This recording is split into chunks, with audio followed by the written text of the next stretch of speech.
That's the work. These scenarios come before us to dig deep, to uncover some of those generational layers of programming that don't serve us, that take us out of alignment of the essence of who we are.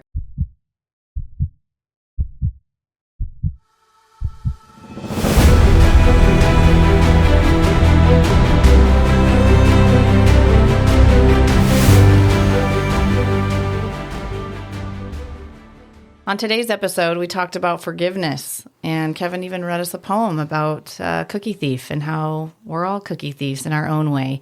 We talked about how to free yourself from the chains that bind us to the resentment and bitterness, and how to access true forgiveness. And I hope you enjoy the episode. Hey, welcome back to the Healing Works podcast. I think we're on episode 31 today. 31. Today, we are going to be discussing a topic that may or may not be helpful for you. Hopefully it is. I think it could be. You may not be ready to hear it. Probably. But we're going to be talking about forgiveness. Forgiveness, like on Just Friends. That's a good that song. Just Friends? She does. Oh, yes. Forgiveness. Yes. So forgiveness, that might strike a little bit of a chord or a nerve for some in this moment in time in life. But maybe what we have to cover today will be helpful for you to maybe get to a point where you can extend that to somebody in your life or to self. Give some ideas, give some different perspective on it, and see what happens. It's kind of what life is, isn't it? A series of kind of like, let's just try this and see what happens. Yep. Yeah. A series of, a series of trial by, not trial, but I mean. Trial and error, baptism by fire. Yeah, just trying to figure things out, trying something, see if it works. If it doesn't, recalculate, recalibrate. Reload. And try it differently, right? It's about becoming better every day. That's what life is. That's what I believe on a daily basis. We're talking to, down here in St. George, we got a pool and a community pool in our little complex. And there's people there all the time. We're talking to this nice kid named Trevor, and he's here from San Diego, and he was, and this will correlate, and I'm not just going off into the weeds, but he was talking about his childhood. He's 21, turning 22 on Tuesday. And he was just like, I'm just trying to find myself. And he had just, found out that his best friend just like stole his girl. And so he's like, I don't want to be like so hell-bent against them. I don't want to be so angry against them. And we were just talking about letting it go and how much that letting go of what we really focus on can just allow so much creativity, because he's a musician. And come to find out, we talked to him Thursday night, and we were talking about letting go, taught him a couple things, and then I told him a few things. And then Friday, last night, I saw him at the hot tub again, and he was like, dude, you wouldn't believe it, but that song I've been working on for a little while, I was able to finish it because I, stopped focusing on the crap I was focusing on, and I recalibrated, and I, got back into some heart and some good spaces, and I was able to finish that song. So really cool. Well, when you think about the energy that it takes to hold a grudge, that's a lot. Right. That's taken up a lot of bandwidth for him and for all of us, when we are focused on the problem rather than the solution, we're using that, Joe Dispenza calls it our vital life force energy, and you're focusing on the problem or on holding that grudge. That's a lot of energy that you could be utilizing to create the life that you do desire. And, that again, it takes up a lot of that those creative juices that would be much more fulfilling in utilizing to create a new piece of music or a new relationship, right, or to maybe get in better alignment with self. Right. And what happens too is the reason for forgiveness is so important is because every time, so when we go through an instance, a circumstance, and someone says something or does something to us that, hits that nerve, it hits that emotional center, it makes us upset, it makes us angry. When the body's experiencing such a high emotion, a high trauma emotion, the brain takes a snapshot of that, creates a memory, then it adds the thought to it, it adds the other senses to it, what's going on in the environment. And then from that point, every time we recall that memory, which for a lot of us is, first thing in the morning to start the day, and we get upset about something that happened yesterday, the day, a couple days ago, the week ago, sometimes 5-10 years ago. What happens is every time that we recall that memory with the same emotion, it reconditions the body, heart, nervous system, and mind to that same exact circumstance.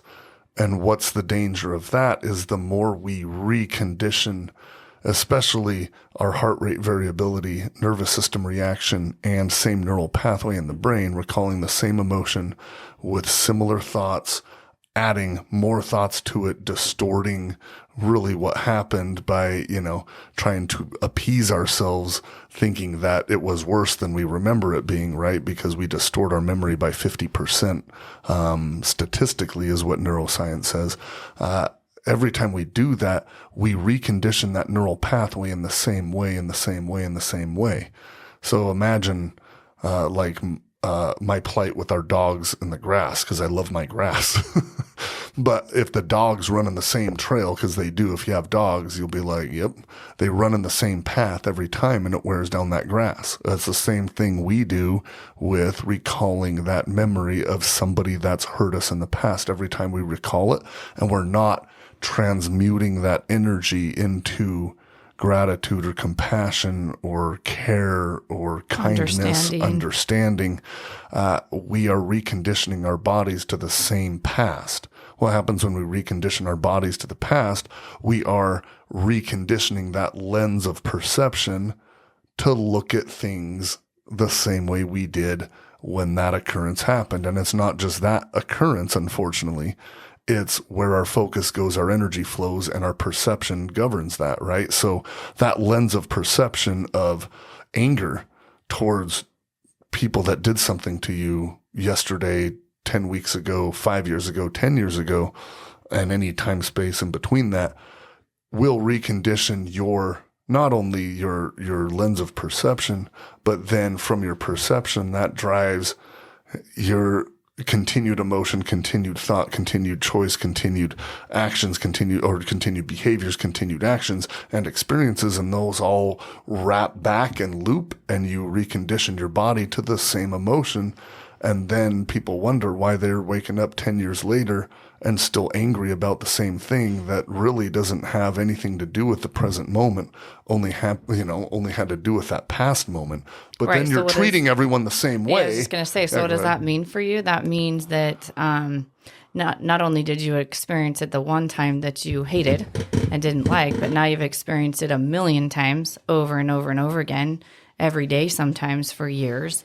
And then you continue to attract, because you're a vibrational match for that state of being, you continue to attract those same types of people, those same types of circumstances, and you're not able to let go and energetically detach from that experience. So you keep getting another opportunity to learn the lesson, and if we're not letting go and forgiving and detaching and moving from the emotions of the past of those depleting emotions, or maybe anger, frustration, or resentment, or bitterness, or betrayal, or abandonment, then you're just experiencing them over and over. And every day you get an opportunity to look at it different, to move on from that experience.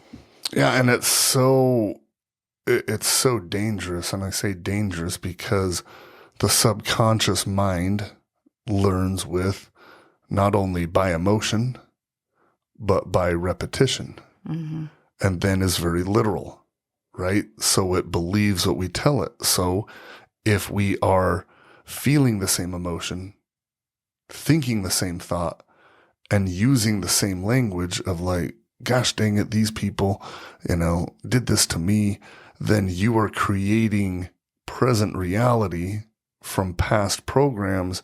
And the difficult part is that subconscious is 1,000,000 times stronger than your conscious awareness. So if you think you're going to just trick yourself out of it or talk yourself out of it or think your way out of it, raise your hand if that's worked very well, because it doesn't, right? Because the subconscious mind is that powerful. And it's very, very difficult to, once a program is running, yell at the program and get the program to change, right? That would be like going to your computer or your phone is probably, more relevant, the computer or the phone, and pulling up an app and saying, hey, stop running this app. You think that's going to get the phone to do it? Right. Or the computer? It's not going to happen. That's not how you access the programming system. That's not how you access the interface or change the program. You have to go, if you don't like that program, you have to go into the system, delete the app, and then create, download a different app that you want to replace it. So that's what we do by removing those emotions from those beliefs on either individual sessions or our group call. We remove those emotions that create those beliefs, then transmute that energy through heart, brain, coherent meditation to get that new neural signal, replacing that program with a new program. But it's just so, it's so dangerous to stay in these loops of resentment, right? Resentment is like filling a cup with poison and drinking it yourself, right? In efforts to have the other person drink it, right? Yeah. Well, and a lot of times, holding those grudges and the absence or lack of forgiveness causes a lot of bitterness. And I find that a lot in sessions, that people think I resent this. And really resentment and bitterness are both emotions that come from the liver or gallbladder. Yeah. So a lot of people who have had issues with their liver or gallbladder that had to have their gallbladder removed, you think about the state of being, for those who are listening who maybe have had gallbladder issues, the emotions that are associated, anger, bitterness, guilt, hatred, resentment, but then also depression, frustration, indecisiveness, panic, and taken for granted. So those emotions are common, and it would be there'd probably be a massive correlation between those emotions and people who are struggling with issues with their gallbladder, say. But when you go into bitterness and look at the definition, it's a harsh, disagreeable, or cynical attitude, feeling angry or resentful because of hurtful or unfair experiences. It wasn't fair. That shouldn't have happened. But then you look into bitterness too, and a lot of times the pancreas is affected by bitterness also, because that regulates your blood sugar levels, and that's associated with finding the sweetness in life. And if we're holding grudges and we are resentful and we are bitter and we are struggling with extending that forgiveness, life becomes very bitter. And judgment is associated with the pancreas too. And we go into that judgment and think that things should be different or someone should have done something different than they did. And so it really can, as we stay in that state, the reason why Kevin says it's dangerous is because it can start to really affect your physical health. Well, yeah, because what happens when we're angry? What happens, every negative emotion is a subset frequency of fear, right? So if we're in fear, let's just relate it to this. If we're in bitterness, if we feel anger, if we feel frustration, if we feel resentment, right? That is not a slight shift in the body, right? It's a 1400 biochemical and neurochemical shift, to start delivering high amounts of cortisol and adrenaline. Now, cortisol and adrenaline can be used in short spurts for, beneficial things. But when on average, we measure that people right now in the world are producing cortisol for 12 hours at a time. If you're only awake for 16 hours, you're 80%. And because people are in negativity, negative thought patterns and negative emotional patterns 80 to 90% of the day right now. Not a good thing. That stress, we talked about it again and again and again, but that 1400, production of biochemical, neurochemicals, those hormones, that cortisol, if produced for long periods of time in the body, downregulates your cells. What's the causality of and the effect of a downregulation of cells? Sickness, illness, and disease, right? You're literally breaking your body down internally. You're literally breaking down muscle, breaking down fascia, breaking down, the genes at a molecular level, and sickness, illness, and disease is going to show up, right?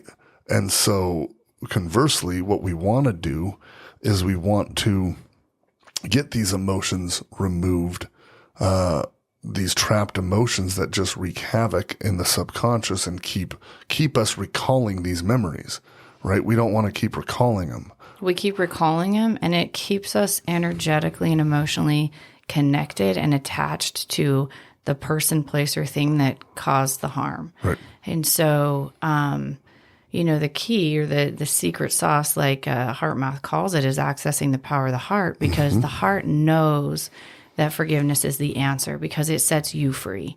The mind feels like you're losing something or giving up something that you already feel like you lost something anyway by this scenario that happened, right? Right. And really, when you look at it, I mean, we have all served as a lesson for somebody. We have all been, like Wayne Dyer calls it, the cookie thief. There's a poem that he That's right. that I remember he that. tells, and it's really, I love it because I'm like, I'm a cookie thief. You're a cookie thief. We're all cookie thieves. And it goes into this woman that had bought a bag of cookies at the airport, and so did a guy that was next to her, and she opened the bag and was eating, and the guy next to her was eating out of her bag of cookies. And she just thought, how rude are you? You're just taking my cookies without asking. And I got down to the last cookie, and she thought, I wonder what he's going to do. And he took it, broke it in half, and gave her half. And she was like, oh, that's nice. You'll give me half of my last cookie. And then she proceeded to board the airplane and sat down and reached into her bag, and her bag of cookies was in her bag. And You want me to read it faster? Oh, is it? Does it have the whole like, does it put it in writing? Yeah. He reads it so great. I know. I should probably not even attempt. Well, I mean, you can. I haven't read it yet, so I'll probably screw it up. But yeah, read it. It's so good. I love it because I'm just like, at the end of the day, we're all cookie thieves. We have all been a lesson or a blessing to somebody, or maybe a lot of people, Okay. You want me to read it? Sure. I got to get in my poem. Yeah, okay. My poem cadence. Okay. So it says, a woman was waiting at an airplane one night with several long hours before her flight. She hunted for a book in the airport shops, bought a bag of cookies, and found a place to drop. She was engrossed in her book, but happened to see that a man sitting beside her, as bold as could be, grabbed a cookie or two from the bag in between, which she tried to ignore to avoid a scene. She munched the cookies and watched the clock as the gusty cookie thief diminished her stock. She was getting more irritated as the minutes ticked by, thinking, if I wasn't so nice, I would blacken his eye. With each cookie she took, he took one too. When only one was left, she wondered what he would do. With a smile on his face and a nervous laugh, he took the last cookie and broke it in half. He offered her half as he ate the other. She snatched it from him and thought, ooh, bother. Oh, ooh, brother, sorry. This guy had some nerve, and he was also so rude. Why he didn't even show any gratitude. She had never known when she had been so galled, and sighed with relief when her flight was called. She gathered her belongings and headed to the gate, refusing to look back at the thieving ingrate. She boarded the plane and sank in her seat. Then she sought her book, which was almost complete. As she reached in her baggage, she gasped with surprise. There was her bag of cookies in front of her eyes. If mine are here, she moaned in despair. The others were his, and he tried to share. Too late to apologize, she realized with grief that she was the rude one, the ingrate, the thief. So that judgment of, I can't That's believe really good. I can't believe somebody would do this to me. I can't believe this happened. That was my first poem reading. That was good. I love it. I love it so much because Just when people think they have life figured out, I'm like, you're a cookie thief too. I mean, I am. I'm for sure. I Right. definitely have made choices that have impacted people's lives in a way that maybe was hurtful or has caused, grief or just ungrateful or, Right. As have I. So when we look at it like that, it's like, you know what? I would hope that they would forgive me and be able to disconnect from those situations so that we aren't all energetically connected in this low vibration of these grudges and judgment, and that we can access that power of our heart to let that go, because the heart knows that forgiveness is the answer, so that we can be free from that and learn the lesson and move on and extend that to others as we hope that they or desire them to extend it to us too. Right. Well, and in that poem, what a beautiful story in that poem. I'll give two different scenarios here. If we'll just say it happened the way it happened. Now that's up to that woman, because she'll never see that man again. Mm-hmm. That's up to her to not forgive him, but to forgive herself, right? Mm-hmm. And self-forgiveness, I think, is almost as hard as forgiving someone else, right? We hold so many things over our own heads that we should have done better, that we could have done better, that if we would have done it a different way, then maybe life would be different.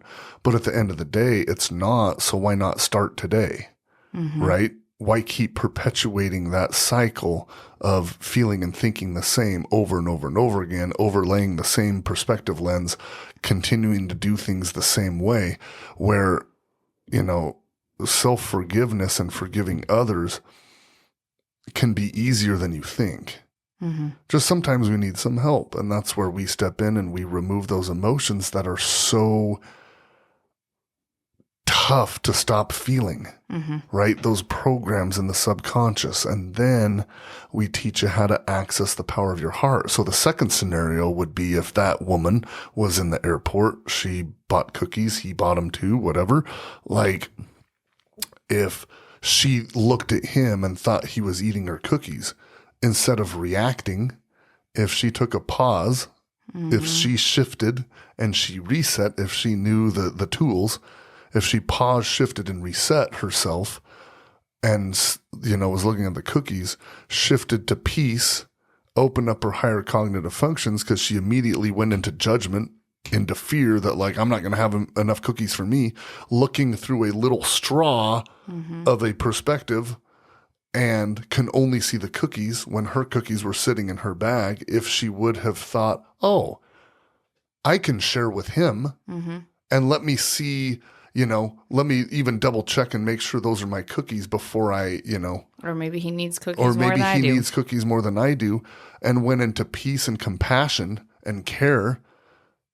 That's a different outcome of a whole story, right? And those little instances can be the pebbles that cause so many huge, ripples in our life that distort reality and send us down a different path, right? Choice and accountability.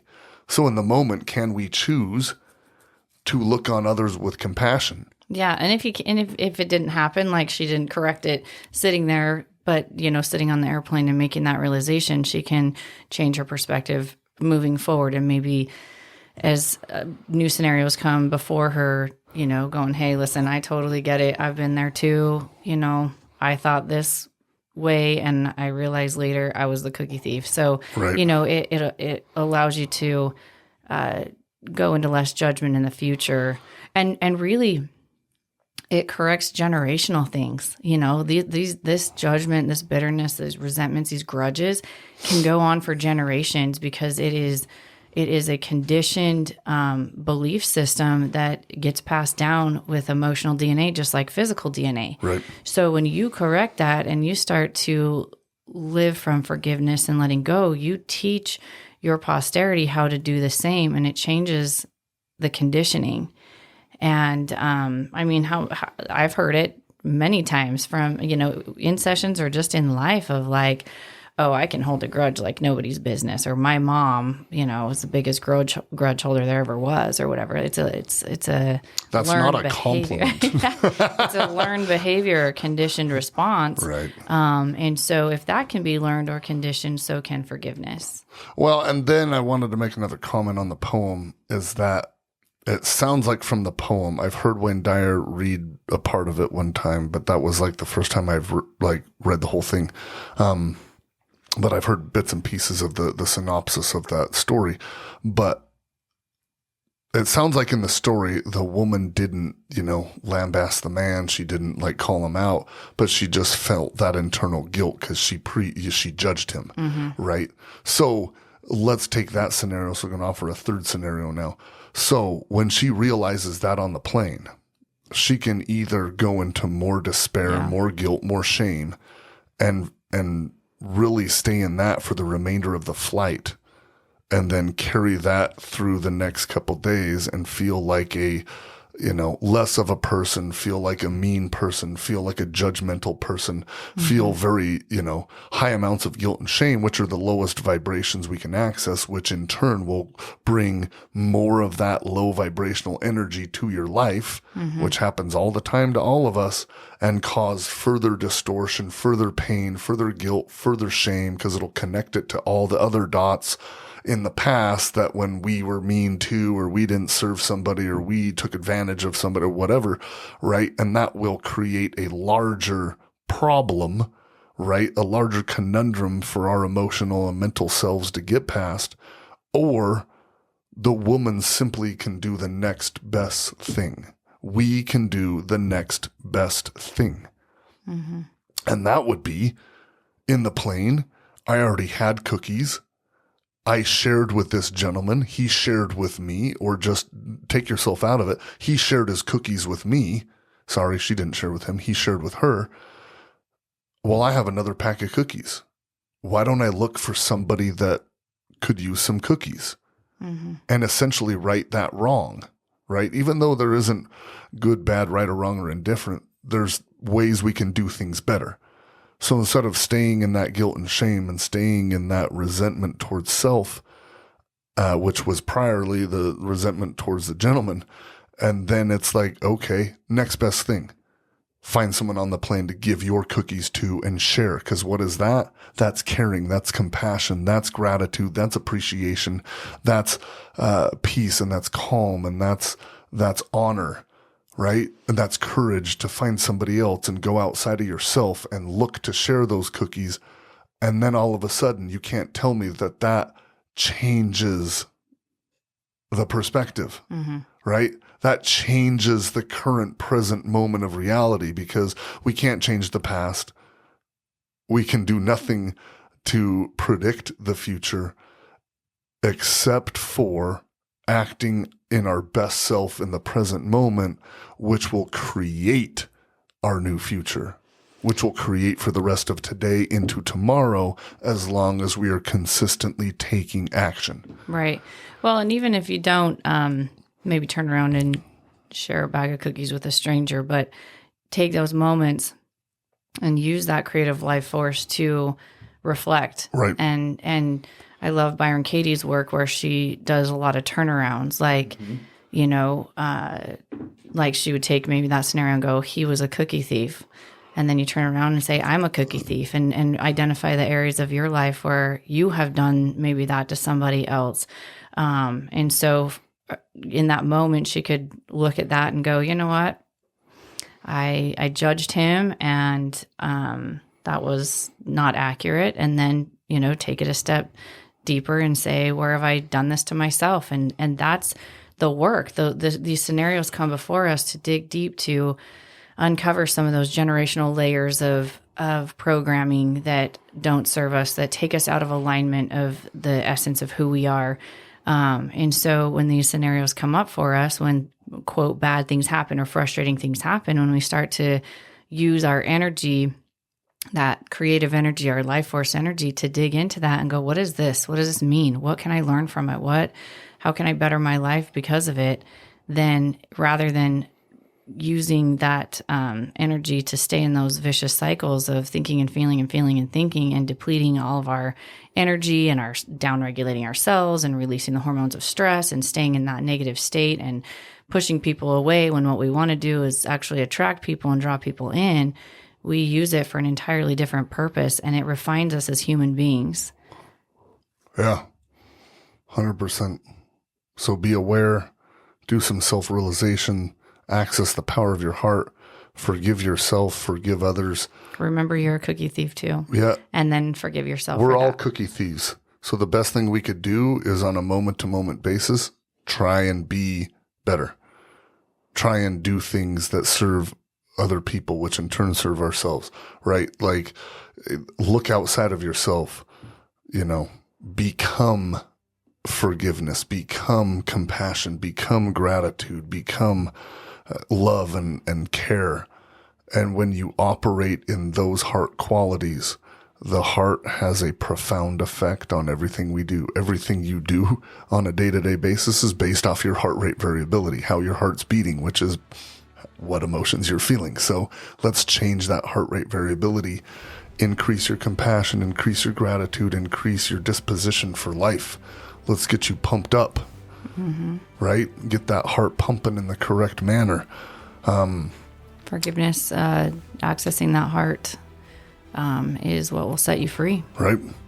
And if you need help, reach out, schedule an individual session, join our group call. The group call is where a lot of magic happens. And it's the easiest way to start removing these emotions from the past that are keeping you bound to resentment, bound to these beliefs of things, people hurt me, people do things to me, I have no power, people take from me. Let's remove that and get you creating in your life. Let's make life peaceful. Let's make life joyful. So again, thanks for listening to the Healing Works podcast. Did you want to end this one too? You end it. But thank you again for listening to the Healing Works podcast, where our efforts are to raise your vibration by opening your heart and mind to new possibilities.